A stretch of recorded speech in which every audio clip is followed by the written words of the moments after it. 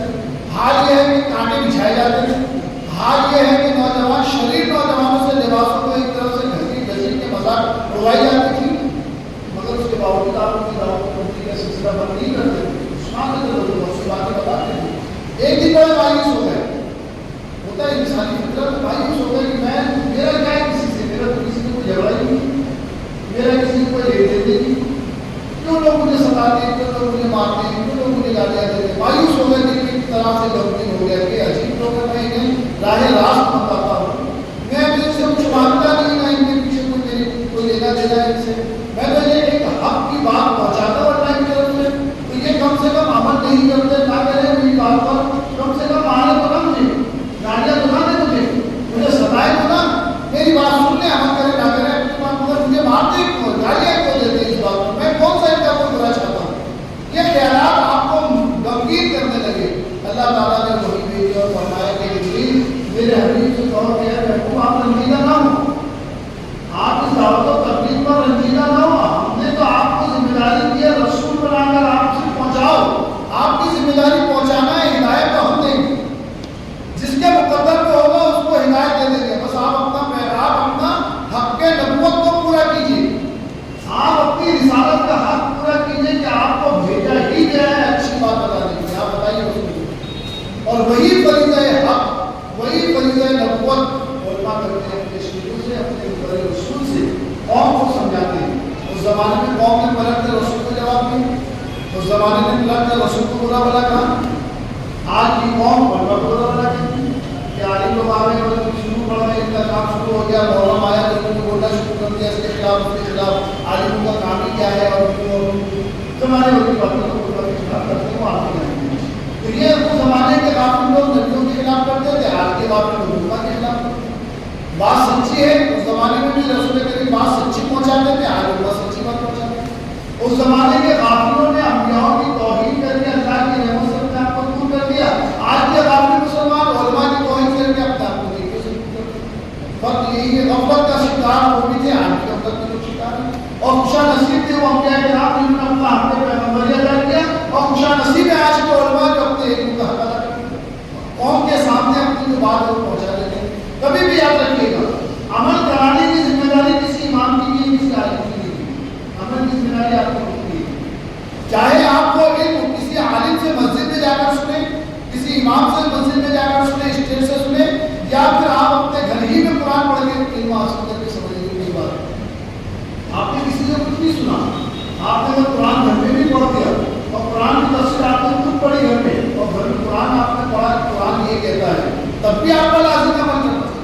ضروری نہیں کہ کوئی عالم کی بات سننے کے بعد آپ کا لازم عمل۔ عمل تو وہ پاکیزہ چیز ہے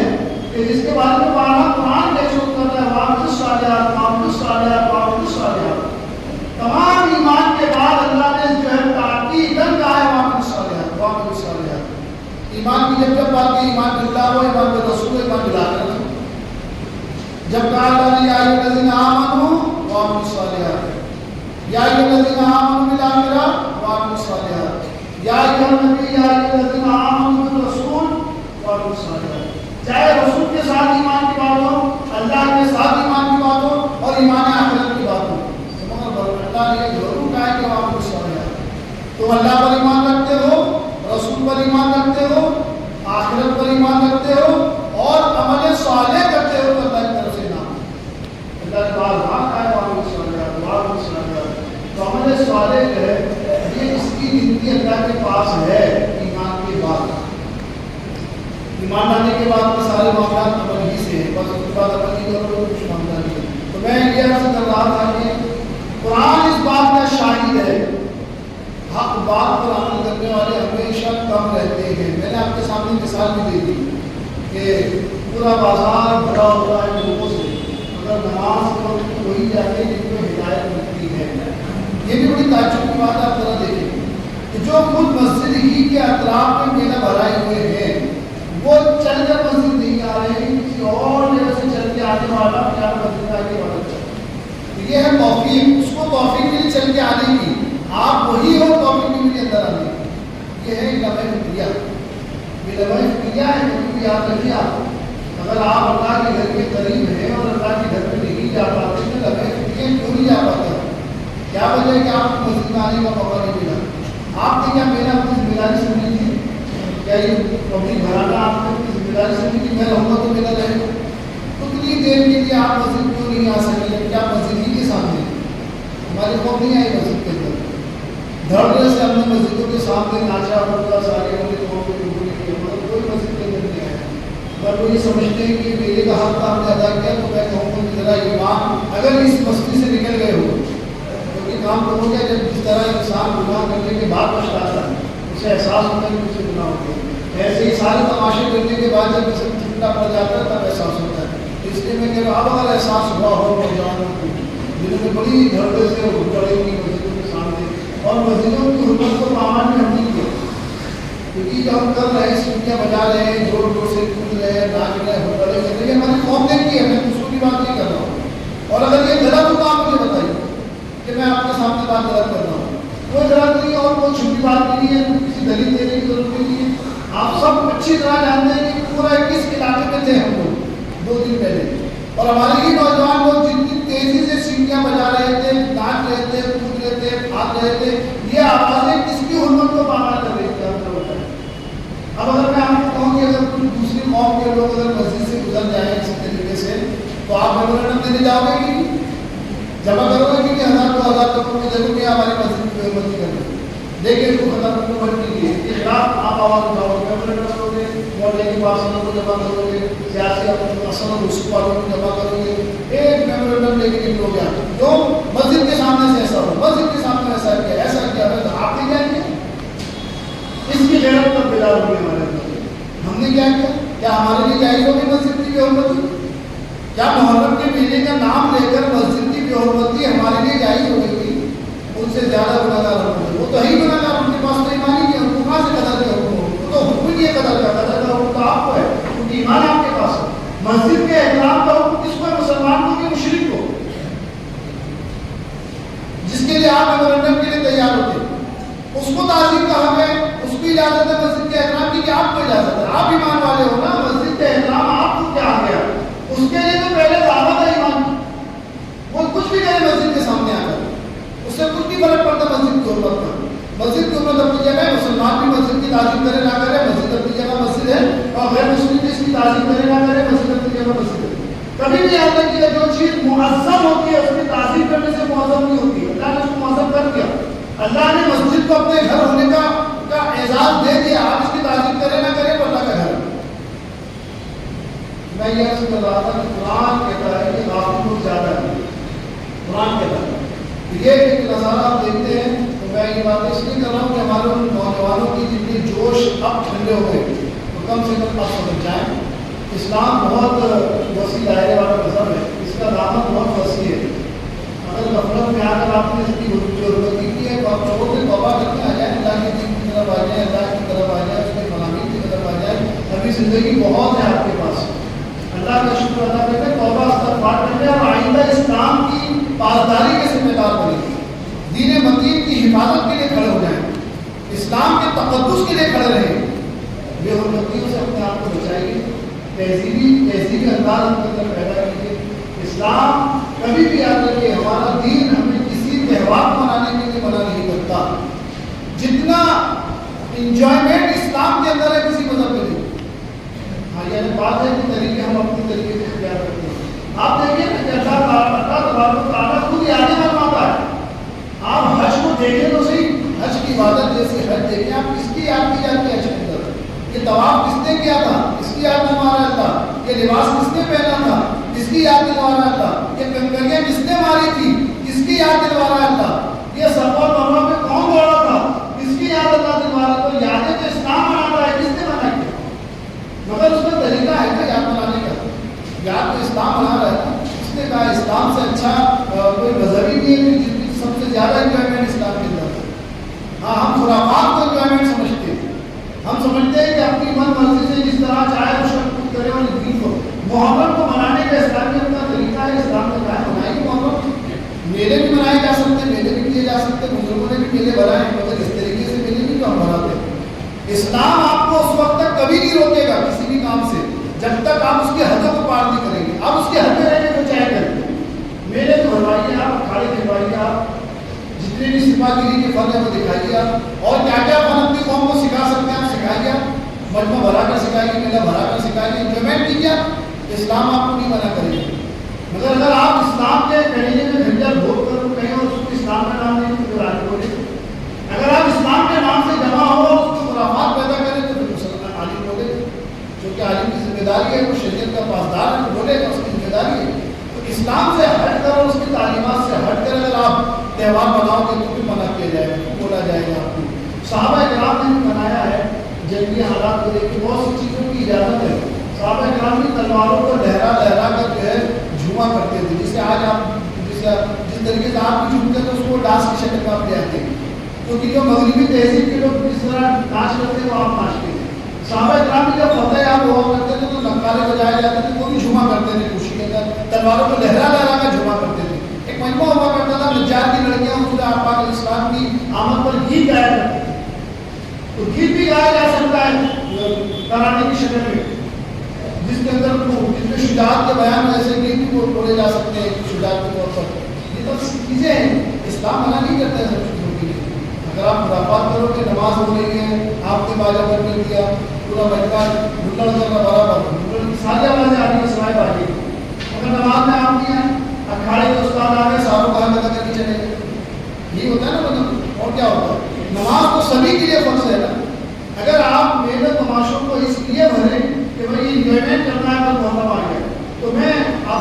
کہوں گا کہ آپ بہت غفلت کے راستے پر ہیں. قرآن متنبع کر رہا ہے خبردار ہو جائے. قرآن کہتا ہے اکثر لوگ دین کے معاملے میں غافل رہتے ہیں اور یہ پہلے بھی تھے. آگے کی بات اللہ بتاتا ہے ضرور پاؤ گے سب سے بڑا دشمن مسلمانوں کے لوگوں اور مشرکوں. اس سے بڑا تو تمہارا دشمن نہیں ہے. یہ تمام تماشے نکالنے والے یہود و نصارہ ہیں جو ہماری قوم کو لوگوں کے نہ کرتے ہیں. اور ضرور پاؤ گے سب سے زیادہ نزدیک دوستی صرف مسلمان ایمان والوں کو. جو مسلمان ہیں جو ایمان والا ہے وہی تمہارا صحیح معنوں میں دوست ہیں. یہ علماء ربانیین آپ کے حقیقی دوست ہیں جو منبر رسول سے بیٹھ کر آپ کو دعوت دیتے ہیں اور سمجھاتے ہیں کہ دیکھو آپ کے کام مت کرو. پھر اللہ فرماتے ہیں یہ اس لیے کہ ان میں بعض دوست اور درویش بخش ہیں وہ غرور نہیں کرتے. بعض لوگ ایسے ہیں جو بڑے مسالہ لوگ نکال دیتے ہیں. کسی طرح کا میں نہ علم کی غرور ہوتا نہ منصب کا غرور ہوتا نہ اور کسی بات کا غرور ہوتا. تو معلوم ہوا کہ اللہ تبارک و تعالیٰ نے واضح طور سے دوست اور دشمن دونوں کی شناخت کو بیان کر دی اور بتا دیا کہ دوست کون ہے دشمن کون ہے. جو لوگ امر بالمعروف کریں جو لوگ حق بات ان تک پہنچائیں